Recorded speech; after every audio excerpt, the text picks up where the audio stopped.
Hey, welcome to the Summit Host Hangout podcast, where you'll learn how to host a high-converting virtual summit that leads to your biggest signature offer launch yet.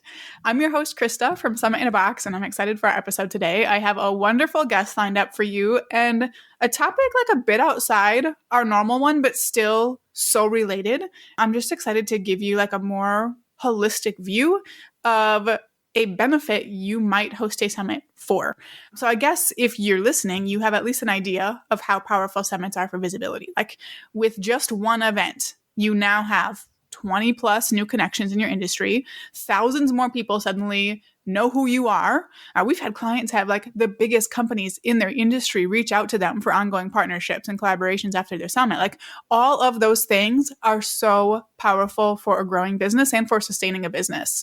And I wanted to take the topic of visibility a little bit further today and talk with our guest about how important it is for business growth and how it's really the key to becoming the go-to expert that we all want to be and having that high level of credibility that's just so helpful when you're trying to sell things on the internet.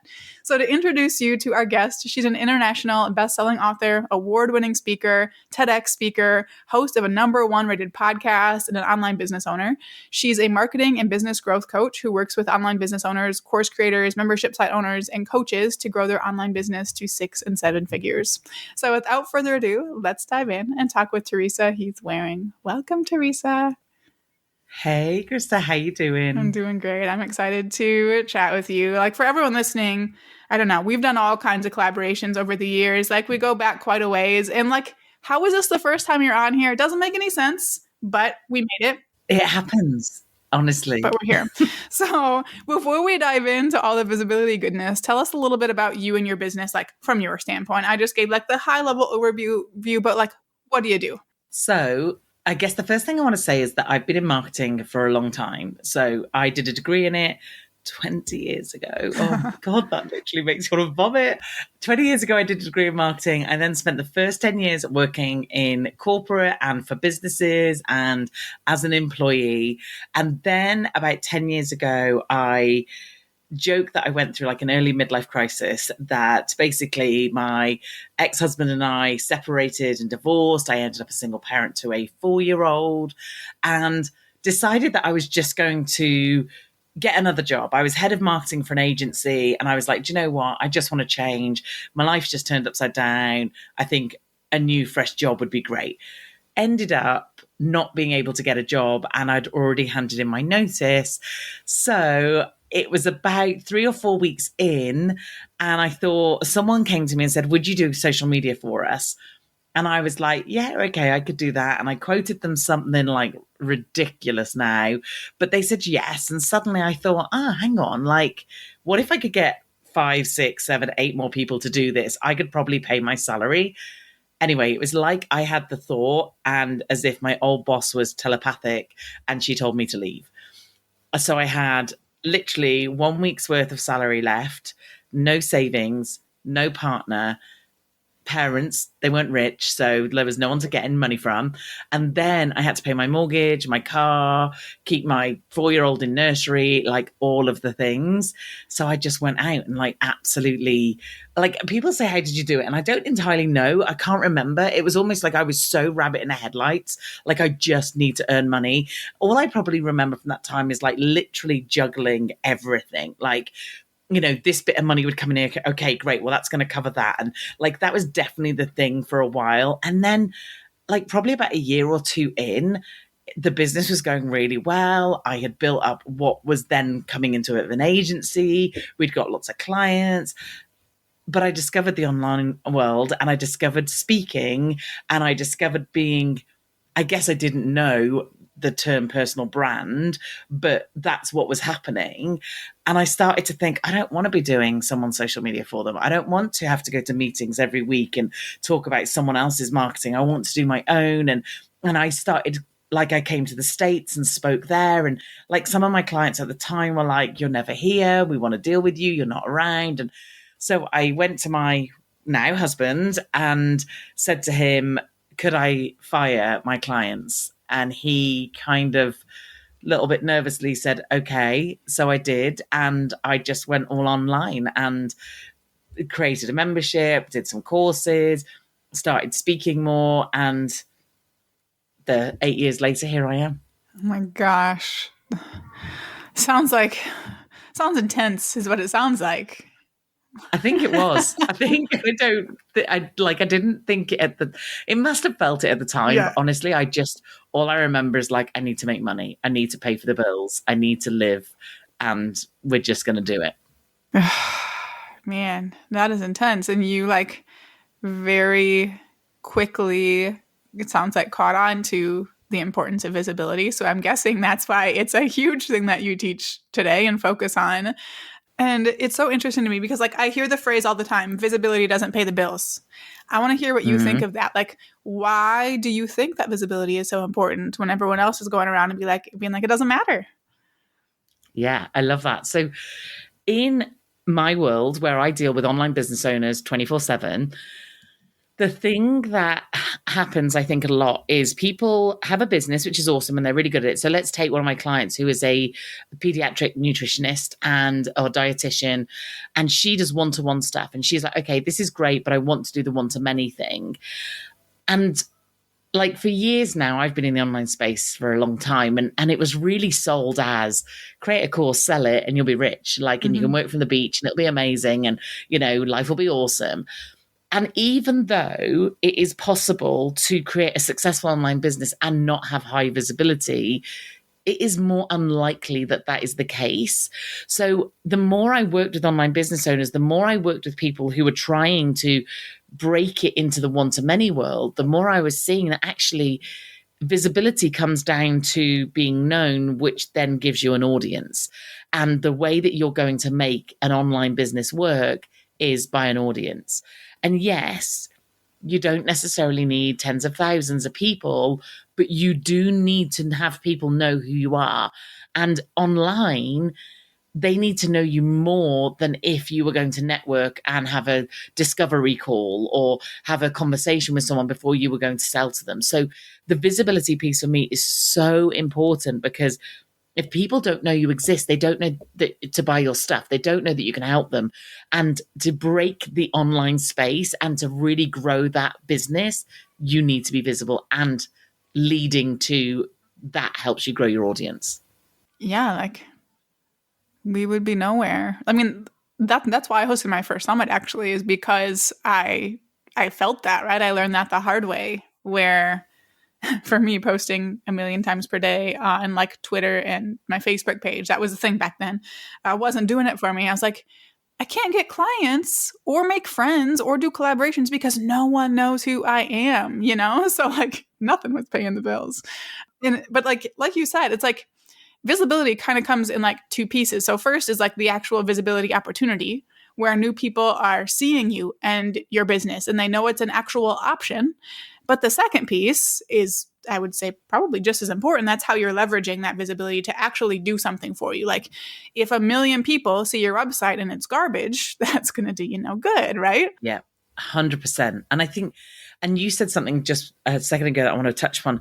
It's not just about the visibility piece, isn't just about putting you in front of an audience or having 1 million people see who you are. It is about those connections and about those collaborations and about those various things. Exactly the same as, you and I have worked together doing various different things for a couple of years, for quite a few years now. And because of that, we've both given each other opportunities. We've both put each other in front of our audiences because we've had that collaboration. If you didn't know I existed or you hadn't seen me somewhere, that would never have come up. So like, and even things like, taking it to the summit, one of the things that I was so keen on doing when I ran a summit was the fact of I wanted to say, look, I can bring some audience to this. Now, I know that's not always the case, and I know that's fine, and that's the reason why you would do a summit if you're trying to grow that audience. But it was one, I can bring some audience, and it was two, I was able to collaborate with some really cool people because of my visibility and because of people knowing who I was. And that helped that whole thing. Like it just opened way more doors for me and made it so much easier because people knew who I was. Okay, let's dive into it a little bit then. So like, how do we set ourselves up to become like an attention grabbing go-to expert from these visibility opportunities? So we need to be very strategic about it. And I think this is the bit that people maybe misunderstand. They think that you just grow to a level and then suddenly the opportunities come in. Like people ask you on their podcast, people ask you to speak on stages, bigger people have connections with you, but it's not. It's actually in the early days, it has to be strategic, because otherwise you're not getting to the point where you get those opportunities, and those opportunities absolutely will come. But in the early days, you've got to make them and you've got to find them. So you talked earlier about, putting on social, and when you and I started our businesses, like we could just bombard social media and that kind of did the job. We know I'm trying to do a reel a day and it's nearly killing me, quite honestly. And I am watching the numbers. I'm like, oh my God, I got almost 1,000 views. Like, it's so hard now. Whereas it really wasn't when we started. So you could just do that and get, more seen and known. However, now that is just one of the many strategies. For me, you obviously need the basics in place. You need to be showing up on social media. In an ideal world, you need to be creating some kind of content, and you need someone to be able to find you online. But then the rest of it is you have to be really proactive and strategic. Simple things like, right in the early days, I spent money on traveling to conferences. I physically got in front of people. Now, it was great because I was British, and not many people 8-10 years ago were traveling to the States for conferences in our space. So when I did step in front of Pat Flynn and talk to him, he would remember me because I'm British. And you know what's so funny? I was talking to a good friend of mine, Jen Lena, who's in the online space as well. And she and I were talking about, back in the day, I used to hustle, right? So the very first American conference I went to, as an attendee, so I wasn't speaking, it was like, okay, I'm going to fund me going to Minneapolis from the UK, staying there to actually try and get in front of these people. I created these little gift bags full of British things. And I think about it now and I just think it's so funny, but it was so good because I basically got this little bag and it had marmalade in it and shortbread biscuit and tea and the most British things you could think of. And I went in and I had enough for every speaker. And there was a postcard in it with my face on it saying what I did. And every speaker, I went up to them and I gave them this little gift bag and stuff, right? And I look back now and part of me kind of cringes of oh my God, you are so funny. But Pat Flynn was my first ever guest on my podcast. And he was one of the people I gave that to. So that was kind of real scrappy strategic. It wasn't really strategic as such. It was more scrappy. But when it comes to being the go-to person and being picked to go on podcast and being picked to speak, you need to be putting yourself out there and you need a plan to do that. You need to make it a numbers game. You need to decide, this is where I shine. I can either do guest blogs, I can speak on stages, I can speak at summits, I can go and be a guest on people's podcasts, I can go live with them, however you best present yourself. If you are a terrible speaker, do not force yourself to go and speak somewhere. That is going to do you no favors. So whatever your thing is, who can I go and reach out to and try and make those connections? And in the early days, those connections are going to be hard and you're not going to be able to make them easily, and you're going to have to keep trying and you're going to get lots of no's. But there are definitely steps that you can take in order to do that. Do you want me to go through those steps? Let's do it. Yeah. I was just conscious I was talking a lot and I just thought if you had a question, I was I'm just going to sit back and take notes. Okay, that's fine. Take notes. So the very first thing I would have you do is I'd have you decide, how do you want to show up? So is it podcast interviews? Is it speaking? Is it summits? Is it online speaking in people's groups? Is it guest blogging? Now, I do not like writing. Guest blogging would be a nightmare for me. I like speaking. So anything that puts me in front of people, great. I don't like pre-recording. I really love doing stuff live. So again, I wouldn't necessarily put myself forward to do pre-recorded stuff. First of all, you decide, where's my thing? Where am I going to be comfortable doing it? Even if you're nervous because you haven't done much of it, that's fine. But what do I think I could be good at? Then you come up with, and I always suggest everyone that works with me to come up with 3 areas in their business that they could talk really comfortably about. let's take my pediatric dietitian. She talks about something called food chaining. Now, I have no idea what that is. I'm not a pediatric dietitian. But that, if I said to her, what's food chaining? She could tell me so easily what food chaining is. Great. That's one of your things. She talks a lot about fussy eaters. Okay, great. What would you say about fussy eaters? So come up with kind of 3 areas that if someone just wanted to talk to you about it, you could confidently talk about it because that's the thing you do. Then for each of those 3 areas, I talk about putting together a title, because not everyone will want you to give them a title. But if you've got a really strong, I call it a sexy title, and by sexy, I just mean it attracts people and they want to hear it, put together a title for each of those areas and then give me a blurb about what is it that the audience are going to get from that discussion, whether it's you standing on stage, whether it's a blog, whether it's you being interviewed. If you want to do interviews, write some suggested questions. Make the podcaster's life as easy as possible. So you are basically putting together like a little kit for yourself. Now, even if you pitch yourself and they don't need all that information, you already feel much more confident because you know, actually, this is, you've kind of planned it out. You know what you're going to talk about. You know what it looks like. So you feel confident to show up and do it. The next thing I get them to do is a bio. Now, when they look at someone else's bio and they think, well, I haven't got that, you read mine at the beginning of this, I'm not a TEDx speaker. I haven't done a book. I haven't done these things. My podcast isn't number 1 rated. Yeah, no, that's fine. Neither was none of my stuff. We all start somewhere. So write it truthfully as it stands, but then constantly tweak it, evolve it. And also there are ways that you can write it. There was a marketing agency I used to work with years and years ago, and their tagline was "A truth well told." And it's a case of, it has to be the truth, but there are definitely ways you can tell it. So one of my clients that works with me has a podcast, and her podcast has been listened to by people not based in the UK. So we talk about her being the host of a popular global podcast. That sounds awesome. Like, how cool does that sound? And it's not a lie. It's the truth. Now, we've just made the truth sound really, really good. Like my dietitian client, we will say that she is a sought after speaker because actually now she is. She is getting picked up left, right, and center for things. So you need to make your bio sound as good as possible, because the idea is whoever you pitch to, and I don't know about you, Krista, but I get a ton of applications for the podcast. Like, we have to filter through these things really quickly. So it needs to either grab my attention, it needs to make me go, okay, this is interesting. If you have been featured on other good podcasts, I want to see that. I want to see, like, if someone pitched me the other week and said they'd been on Jasmine Stars, immediately I was like, oh, hang on, who are you? Let me have a look. Now, interestingly enough, this person was actually it was like a testimonial almost. So I was like, oh, that was a good stretch. But it made me look like and that's what you need to just get over that first hurdle.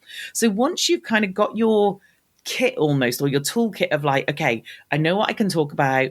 I put together a bio that makes me sound as good as I can sound at this point. Every time you do something, let's add it to it. So the bio is constantly evolving. Then go out and start asking. Now, I know this oh, how easy is this? I know it's not easy, but you have to. And I would suggest that you start small, because one, you're not probably going to get on the big stages. And I know that's what people want. I know they want it on the big stages. They want on the big podcast. They want the tens of thousands of people in front of them. If you've never done this before, the likelihood of them getting you on is really low. And the likelihood that if you did get on that you might mess it up might be quite high. You want to practice and hone your skills. So when I first started speaking, there's something in the UK called Biz Mums, which basically is mums who have young children in business, and they meet in play barns, soft play places. And I hated those places, even when I had a child old enough to go into them. But I would sit in there with my laptop and my 3 mums that had come to the meeting, and I would teach them stuff. So I started really small. I started at anyone could have asked me to speak anywhere, and I'd have gone, yeah, fine. And to this point, I still do a lot of the time, but, with reason now. But Like, do all those things and then start building it up. The more you do it, the more people will go, oh, okay, they do it. And the more likely it is that they will then ask you to go on things. And that will be more reactive than you having to be proactive. I love that advice. And like almost the permission to start smaller and things you're more comfortable with because, oh yeah, I'm thinking back to like my first time being interviewed on podcasts or things like that. Man, you don't even get to practice talking about your thing outside of these opportunities. Like you have to talk about it so differently when you're being interviewed and asked these questions. You have to be ready to respond and have the good answers. And if you heard podcast episodes I did now versus in 2016, it would be hilarious. So I love that freedom to like get the reps in, get comfortable with it. And it's okay to be intimidated and stuff at first. Absolutely. And the one thing I would say about the podcast in particular is because people get really nervous about getting on podcasts. It is the host's job. As a podcast host, it is my job to make sure that's a good interview.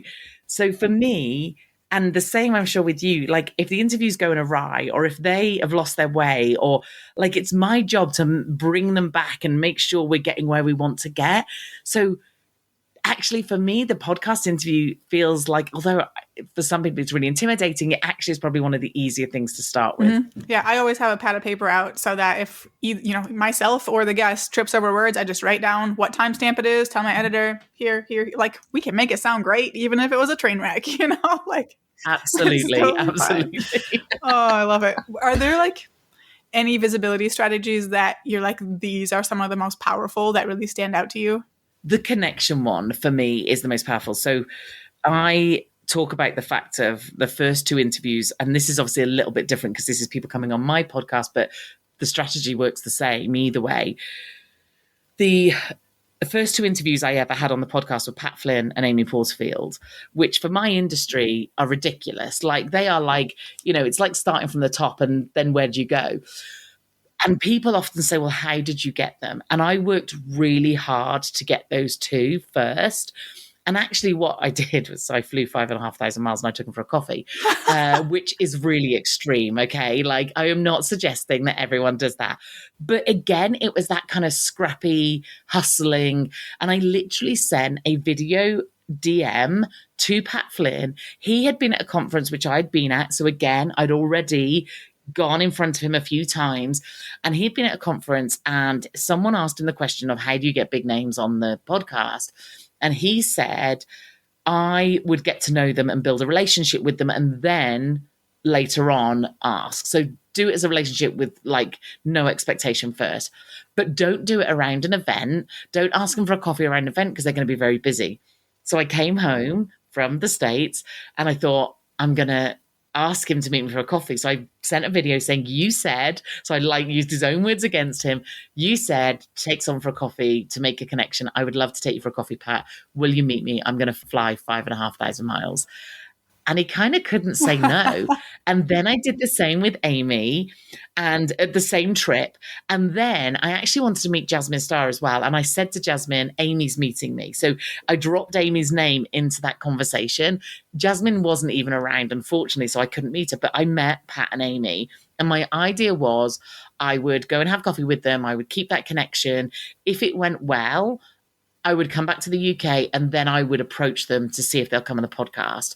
The truth was, I didn't even need to do that. I got there, I had a conversation with them. They were so lovely. And both of them, I met them separately, but almost verbatim asked me, I was doing a podcast. I'd already done a load of solos. And they said, are you going to interview? And I said, I am, but I'm really nervous about reaching out. And both of them said, if I'm on your list, I'll do it. So I hadn't even asked them. And I was like, you are the top of my list. But then what I was able to do, and granted, I literally went for the big stuff, but I had done like 20 odd episodes on my own. So by this point, I was pretty confident at the whole podcast thing. So it's not like I jumped 2 feet in straight away. But then what I was able to do was take my connection, my one huge connection that I'd worked really hard to get, and then look at where she was connected. So I looked at Amy and went, right, who is in Amy's world? Okay, Jasmine, Amy's been on the podcast. Will you come on? Yes, of course. James Wedmore at the time. James, will you come on? Yes, of course. Like, I literally went round her connections. So that's the way I would suggest you do it from a, like, so let's say you know me and you want to get on your podcast, for instance, Krista, then you come to me and you say, would you do me an introduction to Krista? Like, you have those conversations and keep those connections. And I think people think that they, like I said, they want the big stuff and they want to go straight away to the big stuff. I just want to tell you a quick story that I do proactive stuff every so often. Like, when I get busy, I drop the proactive stuff. But when I kind of have time, we proactively, or I reach out to podcasts and say, would you like me as a guest? Or could I be a guest? And I reached out to this one woman, didn't know her, saw that she had a podcast that was aimed at women. She just had a baby. She was starting her own business and it was called Self Start Her. Her name's Megan. And I reached out to her and said, Megan, my name's Teresa. This is what I do. These are my connections. And even that saying, I've interviewed these people on my podcast, like, again, that elevates me. Could I be a guest on your podcast? And she said, absolutely yes, which was lovely, because on average, you don't get straight yeses. You get a lot of people just ignoring you. Yep. So be ready for that. So she came back and said yes. And she had a brand new podcast. So like hardly any download numbers. And I went on, I made a connection with her. We stayed in touch. She came on as a one-to-one client of mine after watching me for a long time. And then she recommended me to someone else who is also now a one-to-one client from one podcast outreach, and a teeny tiny brand new podcast. So if I had sat there and gone, oh, I only want to go on podcasts that are like X big, I wouldn't have even had that conversation. But I have made, my one-to-one work now is, well, it's just about to go up to 10,000 for one-to-one, but 8,000 like for one-to-one work, just from reaching out to one person's podcast, and times two, because I've had two clients off the back of it. Like, you just don't know. So one, don't be swayed necessarily by, okay, they're tiny, they're small, they haven't got a humongous audience. Like, I've still gone into people's memberships and spoke to like 5-10 people. Like, that does not bother me in the slightest. So don't think about it from that.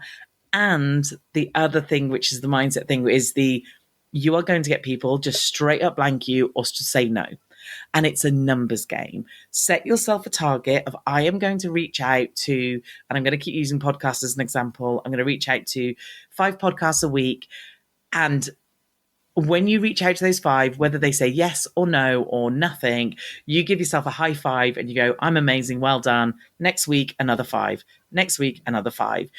It's just a numbers game. You've just got to have that thick skin and that tenacity to just keep going. I have my team pitching me for podcasts right now, and I just checked the table the other day, and it's like, oh, wow, they pitched me for 3 and no one's answering. Like, I feel like I should get some responses. Like, not that I'm a huge deal, but people tend to know who I am, right. So, like, just don't feel bad when you get ignored. And, like, personally, I ignore a lot of people too, because it's just like the cold pitches are hard. They're just easy to ignore and not feel guilty about it. Yeah. Yeah. And if they've not done their homework either, like, do your homework. Don't pitch to go on something that you are not a good fit for and they are not going to think you're a good fit. You've got to add value to the place that you're pitching to. So I get people all the time going, hey, this guy from somewhere is teaching Amazon. It's like, if you even listened to what I talk about, because this is not a good fit. And then you're more likely to get someone going, I'm not even replying. Yeah. And I will pay attention when I can tell they did their homework. Like yesterday I had one. I didn't even open the email. I could see the first line was like, I'm not even going to waste your time with the fake personalization. I was like, if you can't even fake it, like, I'm not even going to open your email, Like, give it some effort, people. At least pretend. One more question I want to ask you is, like, we do these visibility opportunities. We're getting in front of new audiences.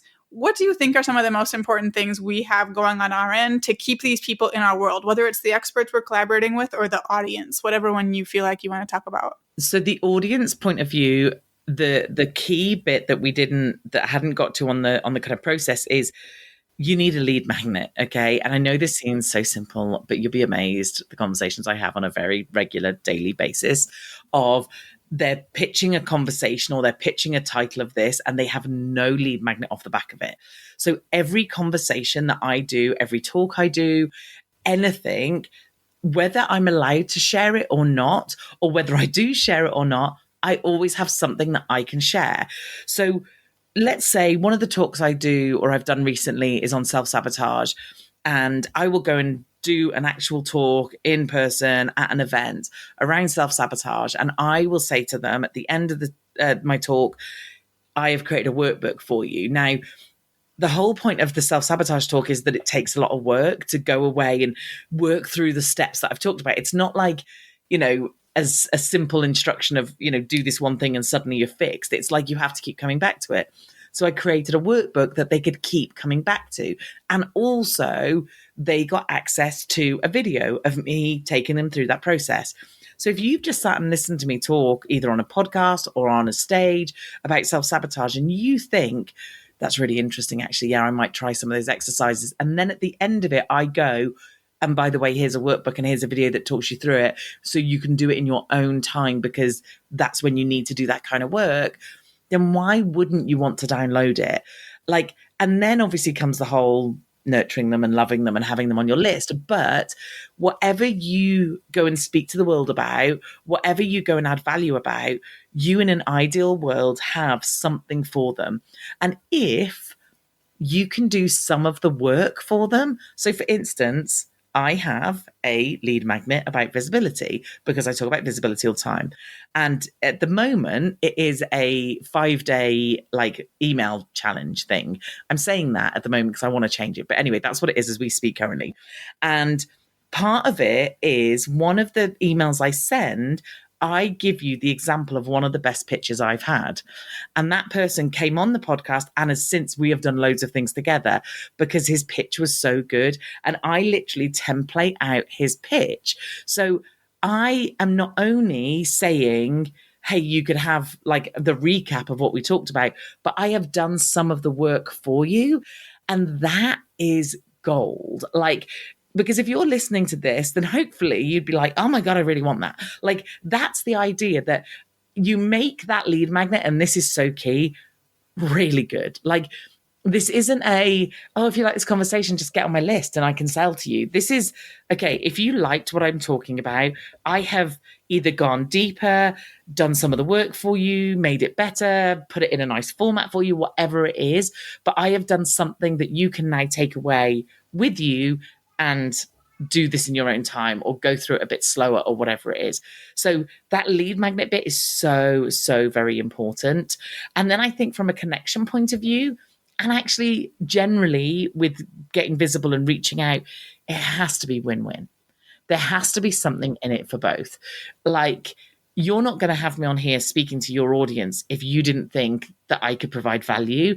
And in the same way as I'm not going to have someone on my podcast for the same thing, or I wouldn't get chosen to speak at an event if they didn't think I could do a good job. So we need to make sure that we are providing some value, and it is a win-win for both.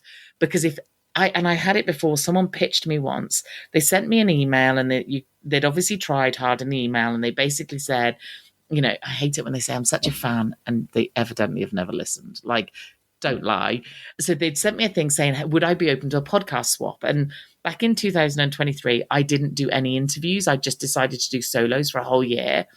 And just because we got to a point where we had so many applications, it was getting ridiculous. So I went back to this person and said, thank you so much. Oh, I think it was my team, either me or one of my team. We went back to them and said, thank you so much. Really appreciate it.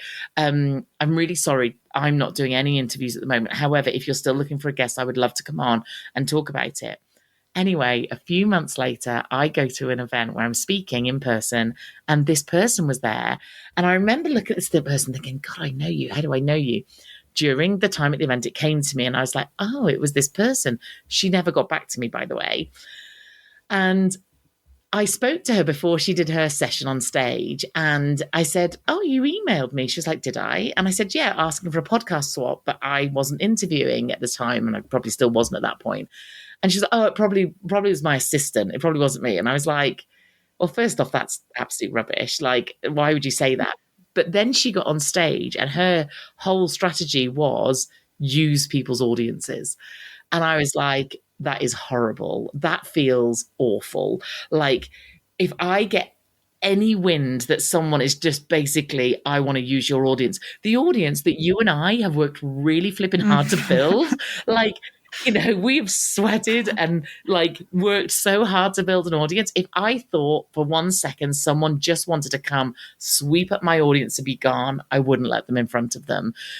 And that's like, if you're coming from that angle, then that's probably not the best angle to come from, and you're probably not going to have much success. Yeah. I mean, same goes for summits too. Let's stop the list grab transactional. It's just not the way to do it. That's not how you're going to build a long-term, sustainable, successful business. And I know we could rant about this forever, but we've got 3 minutes left. Yeah. So we're going to bring it in for a landing. Oh my gosh, I wish I didn't have a call because that was so good. Everyone just take notes. Just note that. Teresa, thank you so much for all of this. This was wonderful. And you touched on so many different areas in so much depth. And I'm so grateful. Where can people go to learn more about you? What your offers are? Tell us about your lead magnet. Let's hear it. So, as if so very meta, my lead magnet that goes along with what I've just talked about is a 5-day visibility challenge where I take you through these steps. So if you go to teresaheathwareing.com/visible, then you can find it there. I hang out most on Instagram and LinkedIn. So please come and say hi. I would love to have a chat with you. Wonderful. Thank you so much, Teresa. And thank you so much, everyone, for tuning in. For show notes and resources mentioned, head to the link in the episode description wherever you're listening. We'll have links to Teresa's social media, her freebie, all that good stuff in there. For now, go out and take action to plan, strategize, and launch your high converting virtual summit.